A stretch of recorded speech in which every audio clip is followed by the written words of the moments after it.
Hello, friends, and in this series of economic questions, our goal is to understand that what kind of terms and what kind of vocabulary has been used, and whether we can make a sense out of it if we are doing current affairs or having idea of basic economic terms in a diligent manner. कोशिश ये है कि हम उसको demystify कर सकें और समझ सकें. कोशिश ये बिल्कुल नहीं है कि रट के उन सब आंसर्स करेक्ट देते हैं. हो सकता है हम भी कोई आंसर गलत बोले, तो उसके लिए already we say that we are sorry about it if it is wrong, but then we will try to put our best efforts to mark it right. पहला क्वेश्चन ये बोलता है कि India has ratified the trade facilitation agreement of WTO. True, sir. अब पहली बात आपको पता होना चाहिए कि ट्रेड फैसिलिटेशन एग्रीमेंट डब्ल्यूटीओ में कहाँ आता है. नहीं, वो तो है ही, ट्रू हो सकता है ये, लेकिन मान लो आपने वर्ड ही नहीं सुना है, तो फिर आप रिस्क नहीं ले पाओगे. मतलब अब आज की डेट में मैं बता रहा हूँ, तो सिंगापुर इश्यूज हैं जैसे 4-4, तो उसके बाद आपको पता होना चाहिए ट्रेड फैसिलिटेशन एग्रीमेंट किस कॉन्टेक्स्ट में है. तो basically when you I have done the small video on WTO. In fact, if you want to see, then have a look at it. TFA is part of WTO's Bali Ministerial Package of True, 2013. sir. TFA came into force in January 2016. अब ये sir 2017 है, ये तो question तो 2017 में है. या हो सकता है स्लीपर में. क्या बोलते हो प्रवेश? सर 2017 में जो है वो फोर्स में आया है वो। मतलब मतलब इस सर ये एप्लीकेशन जो शुरू हुई है इस ट्रेड फैसिलिटेशन एग्रीमेंट की, वो फ्रॉम 2017 शुरू हुई है। तो इसी वजह से मतलब ये यूपीएससी का क्वेश्चन है, तो यूपीएससी ने जानबूझ के 2017 में पूछा है ताकि मतलब लोगों को ये लगे कि सोचने वाले सर ये भी सोचेंगे कि 2013 में जब टीएसए को ज्वाइन किया है तो इतने साल बाद क्यों करेगा, मतलब 2014 में ही कर लेगा, 1 साल में कर लेगा, 2 साल में, लेकिन 2017 में इसको मतलब ये एप्लीकेशन में आया है। तो घुमाने वाला क्वेश्चन है। ओके, तो आप कहते हैं कि ये बिल्कुल सही बात है, उस तरीके से है. जी जी लेकिन सर जनरली जो डेट होता है ना, वो वैसा उसमें घुमाता नहीं है. जो मुझे कुछ ऐसा खुद कम मिला है, ऐसा 1-2 मिला है सर, तो डेट यहाँ पर ही क्या क्वेश्चन बोलते हैं पूछे हम? इसमें. यहाँ प्रवेश आप क्या बोलते हो? सर जितना परसेप्शन मैंने 4 साल में सीखा है, तो सर यूपीएससी धक्का कहीं भी दे सकती है, ऐसे कोई परसेप्शन ना बना हाँ, के जाए कि ऐसा वो तो कुछ डेट नहीं में है नहीं कि वो करेगा। नहीं नहीं, वो करेगा. तो हाँ, लेकिन ऐसे परसेंटेज वाइज की प्रोबेबिलिटी नहीं, कि हमारे पास एग्जाम में लेकिन स्कोप नहीं है, डेट के मामले में तो कम से कम नहीं है. इट विल बी ए तो अगर ब्लाइंड. एग्जाम में रहता तो ए मार्क करते सर, डी मार्क करते इसमें. एग्जाम में आप डी मार्क करते. हाँ, 100%. पर सर ये यहाँ आपने क्या, 17 का पेपर है तो 17 में न्यूज में भी तो रहा होगा नहीं? तो 17 का मतलब है भाई 16 में हुई होगी ये चीज. अभी और सर उस 2022 साल का सबसे साल में भी इम्पोर्टेंट हुआ करंट है। अफेयर होगा सर, हाँ बिल्कुल होगा. तो क्या बोला इसलिए फिर वो पूछा. तो फाइनली आप लॉक किस बात पे कर रहे हैं कि 1 और 2। 1 और 2? चलिए नेक्स्ट.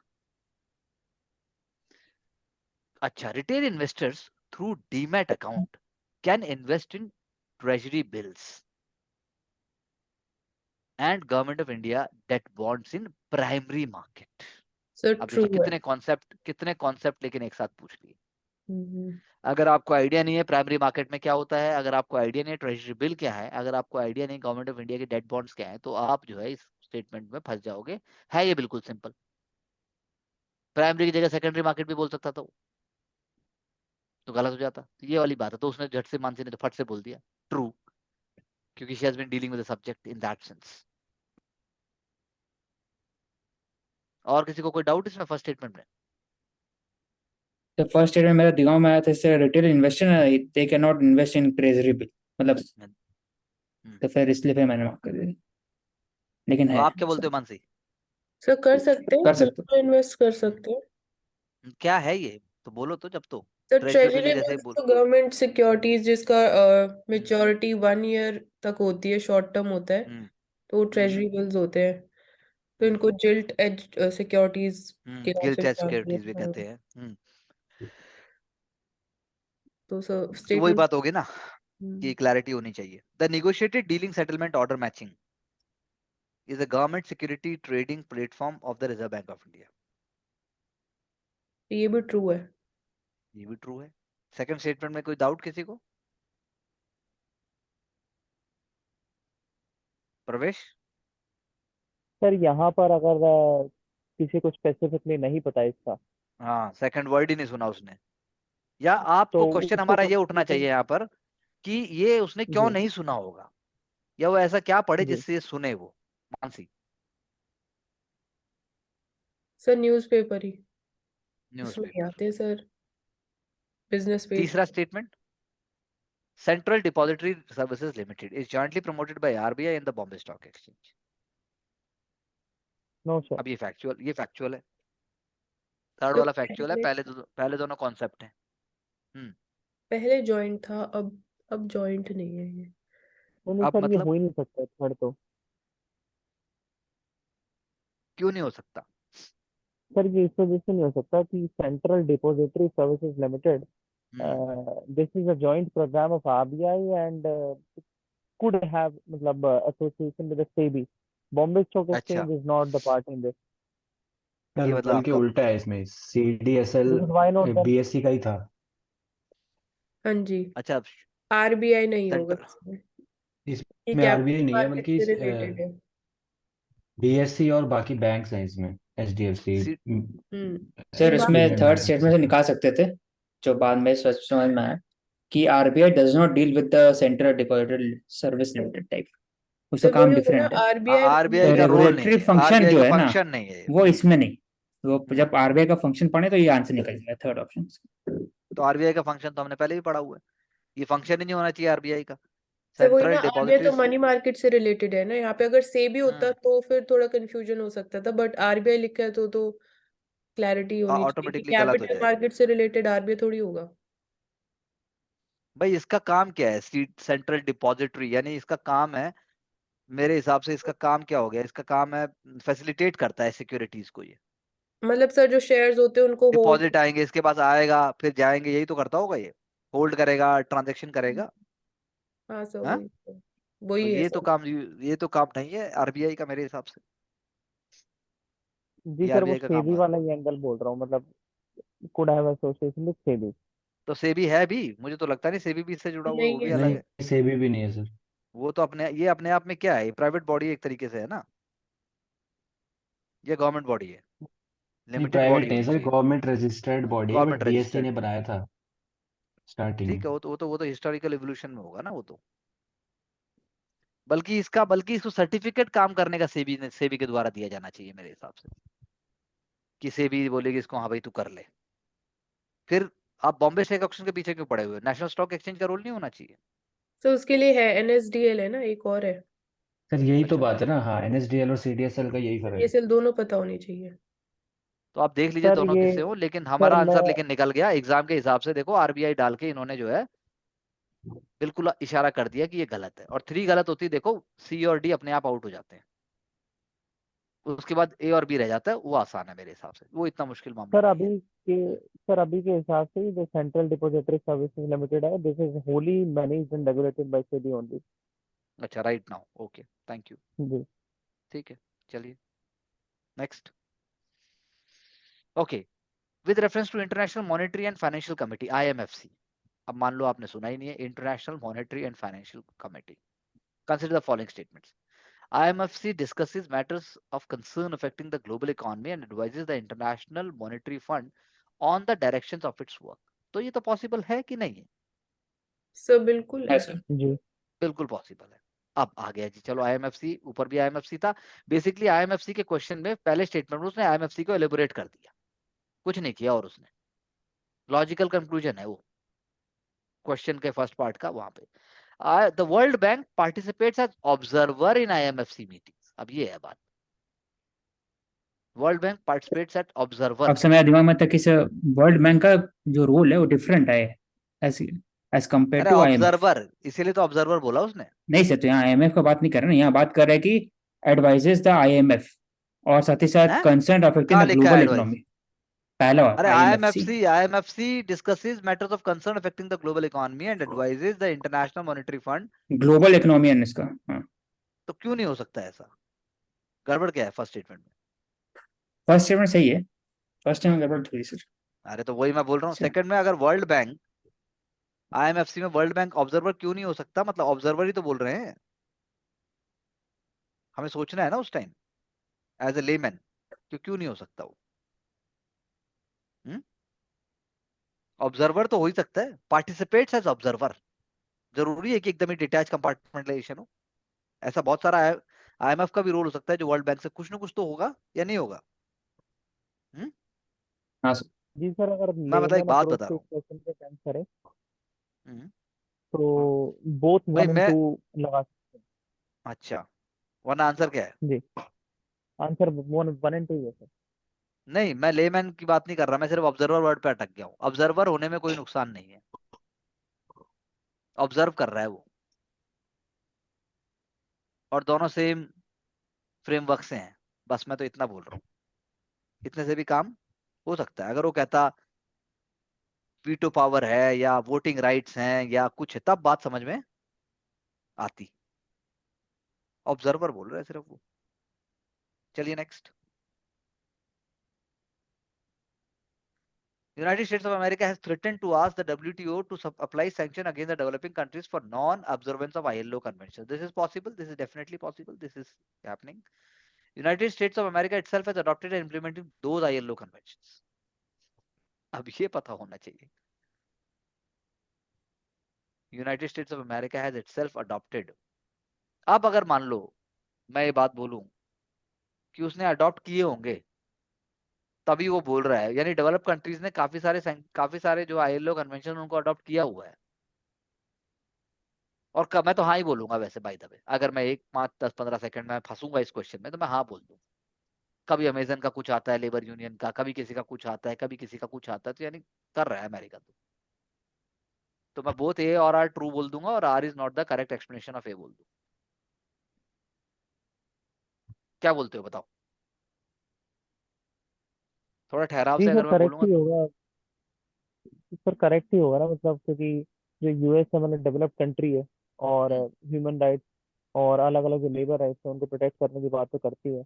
और किसी हम्म को ब्लेम तभी कर रही है जब उसने खुद कोई मतलब प्रॉम्प्ट एक्शंस लिए होंगे उनके मतलब प्रोटेक्शन के लिए।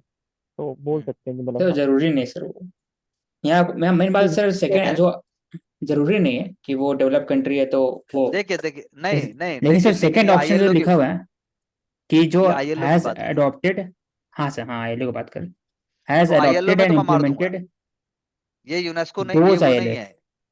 ये यूनेस्को नहीं है, ये कोई कल्चरल नहीं है जिसमें सेंसिटिविटी हो। इसमें कोई ग्लोबल वो नहीं है, ग्लोबल डिवाइड नहीं है। इसमें सिर्फ दूसरे टाइप का डिवाइड है, जैसे कई जगह है कि इसराइल के साथ US खड़ा हो जाता है, यूनेस्को के केस में खड़ा हो गया, कल्चर के केस में खड़ा हो गया, या कोई और बात के केस में खड़ा हो गया। तो यहाँ पर मैं लगा दूंगा ये ILO है। ILO हो गया, या अगर क्लाइमेट चेंज होता मान लो तो मैं सोचता, क्योंकि इसमें उसको करने से कोई नुकसान नहीं हो रहा है उसको। वो जो कन्वेंशंस हैं उसको करने से वो अपने स्टैंडर्ड्स को रेज करके बाकियों को ही वो कर रहा है। जैसे आए कि डेवलप कंट्रीज जो सैनिटरी और फाइटो सैनिटरी लेवल्स हैं वो उनको स्ट्रिक्टली अप्लाई करता है। भाई करता है वो। ई वेस्ट के मामले में वो करता है, लेकिन वेस्ट तो हमारे यहाँ आके गिर रहा है ना, अलंग में गिर रहा है, और छोटे छोटे मामलों में खूब आता है इंडिया में। हम खूब खूब इलेक्ट्रॉनिक वेस्ट इंडिया में आता है, क्योंकि इंडिया नहीं है बहुत जगह सिग्नेटरी, या इंडिया उसको कन्वेंशन वहां तो, लेकिन ऐसा नहीं है, हम नहीं बेच सकते अपना कबाड़ा कूड़ा। इंडिया ना बेच सकता अपना वेस्ट, लेकिन स्वीडन, नॉर्वे, ये वो डेवलप वर्ल्ड से बिजनेस के नाम पे बहुत माल आता है, एंड वहां के इवन लिए सर एक आउटडेटेड हो रिपोर्ट गया। है। इवन सर एक रिपोर्ट है ईवीएस के ऊपर। तो उसमें ये इस लिखा गया मतलब थोड़ा रिटोरिक लैंग्वेज में कि जो इंडिया एक ऐसी कंट्री है साउथ ईस्ट एशिया में कौन? जो सर एक रिपोर्ट है उसके हिसाब से इंडिया के बारे में थोड़ा ऐसा बोला जाता है कि इंडिया एक ऐसी कंट्री है जो ई वेस्ट जो डेवलप्ड कंट्रीज का है हम्म उसको मतलब कबाड़े को उठा के और चम्मच चम्मच से कुरक के मतलब उसको हाँ, यूज करती है। बिल्कुल बिल्कुल करती है, सही बात है ये। हमारे यहाँ कहाँ कन्वेंशन है? मतलब कन्वेंशन हम, इसलिए हमें इन्वायरमेंट के क्वेश्चन में सोचना है, ये थोड़ा पढ़ना है अभी ठीक से, सारे कन्वेंशन को थोड़ा अलग देखना। CPCB क्या कर रहा है, इन्वायरमेंट प्रोटेक्शन एक्ट क्या कर रहा है, एयर क्या कर रहा है, वाटर क्या कर रहा है, आएगा इन्हीं में से घूम के। यूरोप में तो बड़े स्ट्रिक्ट नॉर्म्स हैं, ऑस्ट्रेलिया, यूरोप, US बहुत स्ट्रिक्ट है, जहाँ एक पैरासिटामोल भी नहीं मिलती ऐसे। तो इसीलिए ये ILO है, मैं बिना पढ़े भी मार दूंगा। लेबर है ये, चाइल्ड लेबर है, इसमें चाइल्ड लेबर भी आता है, क्या नुकसान है उनको? इसकी जगह अगर कुछ और होता, क्लाइमेट फाइनेंस, कि हाँ भाई खुद भी कर लिया है क्लाइमेट चेंज, तो मैं मेरे कान खड़े हो जाते हैं। नहीं नहीं, तो ये लॉजिक yes में sir. थोड़ा सा लगा। तो आप इतना ज्यादा हर जगह कान खड़े नहीं रख सकते, आपको देखना पड़ेगा कि बात क्या हो रही है। चलिए next. Which of the following statement best describes the term scheme for sustainable structuring of stress assets, S4A, recently seen in news? Again, as Mansi was talking, that newspaper is the way ahead. Let's we do, we as a course, हमारे course में भी और वैसे भी overall हम इस पे बहुत फोकस करते हैं. It is a procedure for considering ecological costs of development schemes formulated by the government. तो ecological cost तो नहीं हो सकता. No sir, नहीं इसमें. Stressed assets word आ गया. It is a scheme of RBI for reworking the financial structure of big corporate entities facing genuine difficulties. बड़ा statement बहुत जेन्युइन है, बहुत सही है, तो मैं बी मार सकता हूँ. Disinvestment plan नहीं है ये. Important provision in the insolvency and bankruptcy code recently implemented by government. अगर मैं ठीक से पढ़ नहीं रहा हूँ और मैं स्ट्रेस्ड भी हूँ एग्जाम में और मुझे प्रेशर भी है, तो डी मार दूंगा फिर. तो प्रोविजन तो नहीं है ये तो इंसॉल्वेंसी और सेकंड बैंक्रप्सी कोड. करेक्ट है। हाँ तो वो, लेकिन वो फिर क्लैरिटी चाहिए ना. चलिए नेक्स्ट. Green field investment. अब ऐसा कुछ ना कुछ अभी फिर से आएगा, हर बार नया कोई टर्म आएगा. Green field, form of FDI where a parent company starts a new venture in a foreign country by constructing a new operational facility. बिल्कुल सही बात है, ग्रीन फील्ड हो सकता है ऐसा, मैं ए पे ध्यान दूंगा. लेकिन जब मैं बी पढ़ूंगा, और foreign direct investment where company purchase or leases existing production to launch a new production activity. ठीक है, पॉसिबल है. Investment by non resident Indian, investment in CAD मैंने आउट कर दिया. हाँ सर. तो सर उसके ए बाद मैं करेक्ट है। जाऊंगा उसके बाद मैं जाऊंगा ए के ऊपर कि new venture new operation facilities. तो इसीलिए ग्रीन फील्ड हो गया बस. और सर सेकंड वाला yes sir. ब्राउन फील्ड होता है, सेकंड वाला ब्राउन ब्राउन फील्ड हो गया. Existing जो होता है. तो फिर बिल्कुल, तो ये क्लैरिटी चाहिए. Next. An innovative project called National Initiative for Promoting Upskilling of निर्माण Workers. अब मुझे मान लो नहीं सुना है मैंने. अपस्किलिंग हो गया और वर्कर्स के लिए हो गया. Was launched in June 2022. Relating to which this following statements are correct. This initiative was launched for skill training of 1 lakh construction workers. Possible है. It was launched under the flagship scheme of Prime Minister Employment Generation Program. अब ये सोचना पड़ेगा मुझे. Prime Minister Employment Generation Program. ठीक है भाई. The scheme will provide work opportunities to them in foreign countries. अब नीचे लाओ. वैसे ऐसा है, गवर्नमेंट के स्किल मिशन का हाँ पार्ट सर है है. फॉरेन के लिए. हाँ. ठीक है, ये है. This scheme will be implemented by NDC. ये भी मारूंगा मैं. डी करेक्ट, 4 करेक्ट मारूंगा मैं. थर्ड भी मार दूंगा मैं. सेकंड भी पर मार सेकंड सकता नहीं हूँ. हो सकता। फर्स्ट नहीं मार सकता हूँ सेकंड इसमें नहीं मैं. होगा सर. अब मार 1 3 सकता हूँ 4. मैं, बोलो. तो फर्स्ट मार दूंगा मैं. जब मैं फर्स्ट को ले लूंगा, उसके बाद मैं सेकंड को ढूंढूंगा आंसर में, तो मैं देखूंगा अरे यार सेकंड तो आ रहा है लेकिन फिर फोर्थ नहीं आ रहा है. जहाँ फोर्थ आ रहा है तो यानी वन ए और बी में जाऊंगा मैं. ए और बी और डी में. ए और बी में, डी में मैं देखूंगा कि ए में जो है फर्स्ट आउट हो रहा है, तो ये तो नहीं चल सकता, तो इसलिए बी आउट हो गया. और जो है उसके बाद सर यहाँ पर जो मानसी सर ने टिक 3 किया हुआ है है ना, वही बाकी सब में. करेक्ट है। हाँ? जो मानसी ने टिक किया हुआ है सर वही करेक्ट है, मतलब थर्ड ऑप्शन कौशिक नहीं के है, मतलब क्वेश्चन। इस स्कीम से नहीं भेजते फॉरेन कंट्रीज में। नहीं बेचते पक्का? नहीं, पक्का सर, हाँ, पक्का सर। मेरे सर हिसाब से तो भेजते हैं यार अभी. भेजते बेचते हैं हैं सर. फॉरेन मैंने प्रोडक्ट देख लिया भेजते हैं सर, अभी. बेचते हैं. अभी जापान भेजते हैं. अभी जापान भेजा है बहुत सारे किसानों को. सर बहुत सर सारे बेचते नहीं लिखा, मतलब अपॉर्चुनिटी दिया जाएगा एक तरह से फॉरेन किया कंट्री जाएगा. अरे है भाई, निपुण में है, स्किल है सर ना ये. मिडिल ईस्ट कंट्रीज में भेजते हैं। मेरे ख्याल से 2 गलत है इसका, हाँ जी 2 गलत है हाँ सर। सर. क्योंकि कोई स्कीम ही नहीं है. कोई prime minister employment generation programme कौन सी स्कीम है बताओ मुझे? प्रधानमंत्री रोजगार योजना कहाँ है? रोजगार उत्थान या जो भी है कोई स्कीम ऐसी नहीं अभी? नहीं सर, स्कीम तो है सर, स्कीम तो है। है हाँ ऐसी सर. अभी? है. जी। हाँ अच्छा, सर. हाँ हाँ तो सर. Sorry about it. लेकिन ये फ्लैगशिप नहीं है उसका. उसका फ्लैगशिप स्कीम नहीं है नेशनल स्किल का. तो मैं मारूंगा 1 3 4. अब तुम बताओ. सर भेज रहे हैं भाई, उत्तराखंड के किसान जा रहे हैं सर 3 साल के लिए जापान. नेशनल स्किल मिशन निपुण भेज रहा है project is launched by Ministry of Urban Housing and Urban Affairs.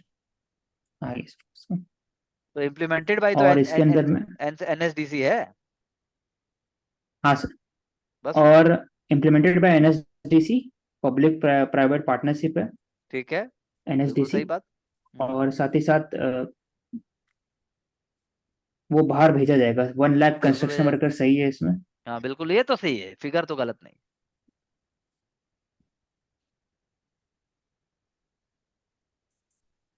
हाँ सर, तो यानी 2 गलत है ना फिर? हाँ सर। बस ठीक है। Ministry of housing urban affair under Deendayal Antyodaya Yojana, national urban livelihood mission, urban livelihood mission इसमें, इसलिए अर्बन हाउसिंग अफेयर के अंदर में। तो ठीक है, ये सेकंड गलत हो गया। चलिए कुल मिला के क्वेश्चन डिड्यूस कर सकते हैं, तो ऐसा बिल्कुल कान मत और खड़े सर करिए कि हाँ, फॉरेन कंट्री में नहीं ट्रेनिंग, भेज fresh scaling, plumbing infrastructure activity, साथ ही साथ international placement through industries, builder and contractor, तो बाहर वो भेजा तो है जाएगा। ही। अभी रिसेंटली मैंने तो किसानों को ही पढ़ा है। इंडिया के किसान जो है वो जापान जा रहे हैं, 2-2 3-3 साल के, जापानीज कंपनीज आ रही हैं और यहाँ से लेके जा रही है, वो भी स्किल मिशन के अंदर। तो मैंने उससे आइडिया लगाया है। चलिए आगे, जापान ने अपने आप को खोल दिया है, बताइए। Okay, what is the main stay of Indian economy? Manufacturing, agriculture, business, public sector undertaking. अब सर कायदे से तो भाई sir main main stay stay तो, क्या होता है सर इसमें? मेन स्टे का मतलब मतलब होता है कि भाई जैसे आपके घर में मेन स्टे, अगर मान लो आपका एक परिवार है पूरा, तो आपके घर का मेन स्टे क्या होगा आपके हिसाब से? मान लो आपके दादाजी, दादी जी, पापा, मम्मी सब साथ रहते हैं, तो अगर पेट्रियार्कल फैमिली है या मैट्रियार्कल फैमिली भी है, या एक कैसी भी फैमिली मान लीजिए, तो आप मेन स्टे कौन है उसका? वैसे मेन स्टे तो सारे ही होते हैं घर में, लेकिन फिर भी ट्रेडिशनल सेंस में मेन स्टे कौन हुआ? पापा हो, ग्रैंडफादर पापा हो, क्यों है बे? दादा हुए ना बे? हैं? दादा में, ठीक है। मेन स्टे मतलब दादा है क्या? ना ओके, सारे। ऐसा आप थोड़ी एल्डर बस वही बात कर रहे हैं बात है। सर, जो आप अब हम बेस सब जिसका जब बात पूरा कर रहे हैं, हम सब जब बात कर रहे हैं, तो मेन स्टे कौन है?